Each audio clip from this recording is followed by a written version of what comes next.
இன்றைய செய்தி வாசிப்பது உங்கள் வீணா. அதை அலசுவது போனா. வணக்கம். தமிழ்நாடு அசெம்பிளியில் ஒரு ரெசல்யூஷன் பாஸ் பண்ண போகிறாங்களாம். அதுவும் கேஸ்ட் சென்செக்ஸ் நேஷனல் லெவலில் எடுக்கணும்னு. காமெடி காமெடி கொஞ்சம் சிரி. அப்படிதான் இருக்கு இந்த நியூஸ்.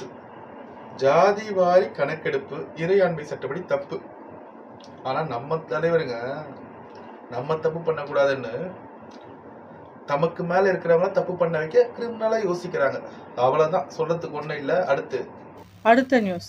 பார்லிமெண்ட்ல திமுகவெல்லாம் பதவி பிரமாணம் எடுத்துட்டு உதயநிதி வாழ்கன்னு முழக்கமிட்டு இருக்காங்க. இவர்களை பார்த்தா சுயமரியாதைக்கு நம்ம அர்த்தம் கண்டுபிடிக்க முடியும். நல்லா இருக்கு. அடுத்து இருக்கா? Good night. இன்றைய செய்தி நம்மளை தூங்க வைக்குது. நாளைக்கு இன்ட்ரெஸ்டிங்கான நியூஸோட மீட் பண்ணுறேன். அது வரைக்கும் உங்களிடமிருந்து விடைபெறுவது வீணா போனா. நன்றி.